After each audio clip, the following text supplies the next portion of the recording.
Après d'intenses délibérations, la rédaction de jeuxvideo.fr a élu ses 3 jeux du mois, son titre à télécharger, sa déception et son coup de cœur. Et c'est parti pour la sélection du mois de juin.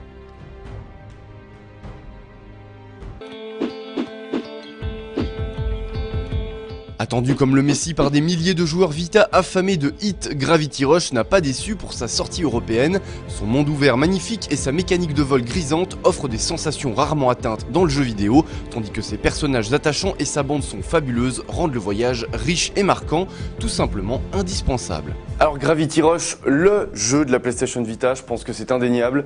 On l'attendait vraiment de pied ferme, on n'est pas déçu, en particulier déjà par les sensations qu'il communique. Cette mécanique de déplacement qui est juste jouissive et qui vient apporter une espèce de grâce dans cette base d'open world qui fait la structure du jeu. Toutes les promesses en termes de level design, même de gameplay pur, voilà, il les tient jusqu'au bout avec son mélange un petit peu plateforme, un peu réflexion et pas mal d'action quand même. On se sent vraiment projeté, complètement désarticulé par la puissance de ce pouvoir. Donc c'est vraiment super jouissif. En plus le monde s'ouvre petit à petit sur des quartiers différents. Il y a la musique aussi qui est assez fantastique.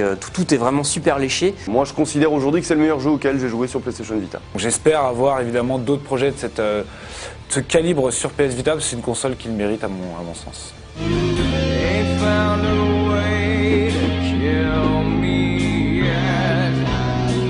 Dans le monde très concurrentiel des third-person shooters, Spec Ops The Line ouvre une brèche relativement novatrice en focalisant ses efforts sur le scénario et l'ambiance. S'il oublie un peu d'exploiter complètement ses bonnes idées de gameplay, le jeu de 2K offre une vision intéressante de la violence et de son impact sur les soldats, une bonne surprise que l'on n'attendait pas à ce niveau.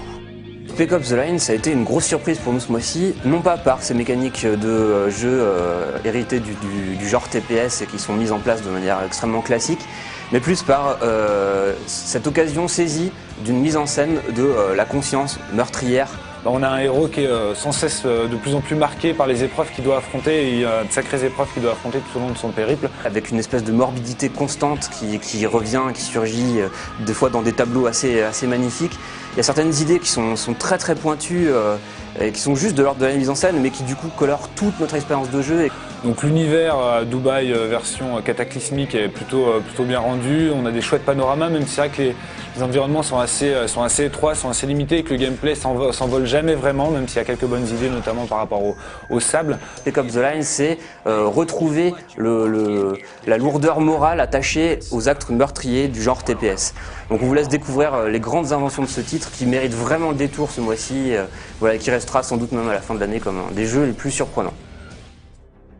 Certes, le portage Vita de la collection Metal Gear Solid a perdu Peace Walker en route par rapport aux versions PS360, mais les deux titres présents restent particulièrement réussis, jolis et jouables sur la portable de Sony. Les nostalgiques, comme ceux n'ayant jamais eu l'occasion de se frotter à Sons of Liberty et Snake Eater, auraient tort de bouder un plaisir toujours aussi intense 10 ans après. Alors oui, cette nouvelle compilation Metal Gear a tout pour qu'on lui tape dessus. Non seulement il lui manque le premier Metal Gear comme les versions Xbox et PS3, mais aussi il lui manque Peace Walker qui est vendu séparément. Pourquoi ne pas avoir donné un petit code pour pouvoir le télécharger sur le PSN ou que sais-je, c'est vraiment dommage. Cela dit, ça reste voilà, MGS2, MGS3, des jeux de fous furieux, des jeux absolument à tenter pour le peu qu'on aime un petit peu le jeu vidéo et évidemment l'infiltration. Cette version, la version de Metal Gear Solid 3 en tout cas, est quasiment la meilleure version à laquelle j'ai joué du jeu parce que le support nomade s'y prête vachement bien.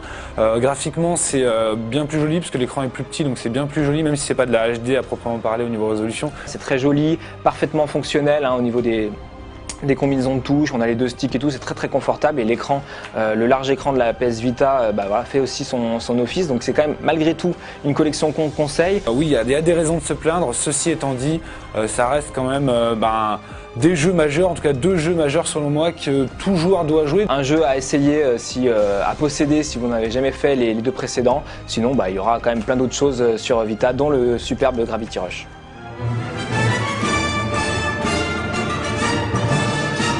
Lancé par l'une des créatrices du premier Portal, Quantum Conundrum rappelle forcément la série de Valve par son approche très physique du puzzle game. Heureusement, l'univers, l'humour et les mécaniques sont suffisamment différentes pour que le titre d'Airtight ne souffre pas du syndrome du plagiat éhonté. Pour une quinzaine d'euros, difficile de résister à l'appel du professeur Quadrangle. Ouais, enfin, vous l'avez compris quoi. C'est vrai que c'est très chouette de retrouver un jeu un peu à la Portal, c'est-à-dire c'est un peu les mêmes créateurs, et c'est surtout qu'on a une ambiance qui est un petit peu différente, le même système de puzzle, le même système d'énigmes à découvrir, mais dans une ambiance plus cartoon, un petit côté un peu plus enfantin, et peut-être une narration un peu plus précise, un peu moins simplement un puzzle, puis un autre, puis un autre. Dans Quantum Conundrum, le level design est un peu plus lâche, il a des espaces un peu plus vastes qui servent à rien, il y a moins de gameplay hyper serré, quelques errements sur la plateforme par exemple.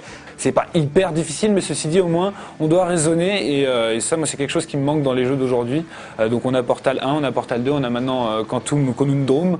Il y a toujours une invention sur le gameplay multidimensionnel qui donne de grandes trouvailles sur les puzzles, qui est parfaitement variée, amusante à explorer et à démêler. En plus, il est à 15 € sur Steam, c'est une raison de ne pas passer à côté, et je vous encourage à aller le découvrir.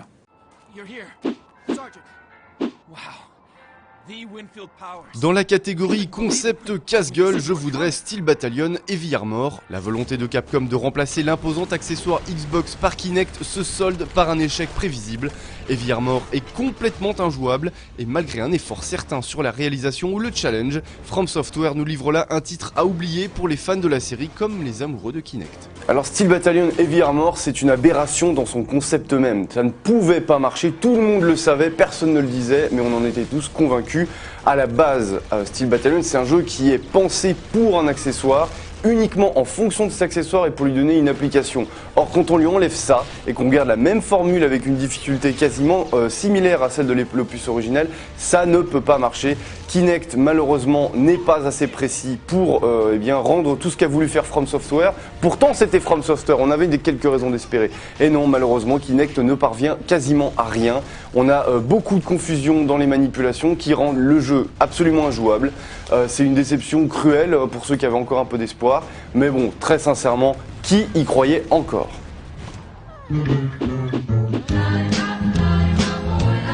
Court et perfectible, comme beaucoup des productions signées Suda Goichi, Lollipop Chainsaw reste un jeu jouissif et attachant pour qui est sensible aux univers drôles et déjantés des japonais de Grasshopper Manufacture. Évidemment, sa réalisation dépassée et son gameplay basique freineront les joueurs abreuvés au blockbuster du genre, mais la bonne dose de n'importe quoi rend l'ensemble suffisamment frais pour amuser la galerie. Projet après projet, Suda Goichi se présente vraiment comme le Robert Rodriguez du jeu vidéo. On ne demande pas à Robert Rodriguez de faire autre chose que des films à la Rodriguez, donc on pourrait demander à Suda Goichi de faire autre chose que des jeux un peu n'importe quoi, où le gameplay n'est pas forcément toujours tip-top bien réglé, où la réalisation est peut-être un petit peu bancale sur certains aspects.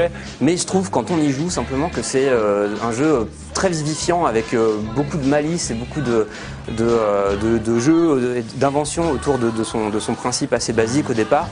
J'avoue que j'ai été agréablement surpris par la prise en main qui est vraiment immédiate, qui est très simple, par le côté délirant qui est bien fichu, et puis par le fait que ça se prenne pas au sérieux. Le scénario c'est nimp, les dialogues sont vraiment franchement marrants, il y a des scènes, des boss qui sont hilarants. Enfin moi c'est les rares jeux de Suda, c'est les rares jeux où je me marre sincèrement devant ma télé, et ça c'est pareil, c'est quelque chose qui est très très rare dans les jeux, qui se prennent beaucoup au sérieux.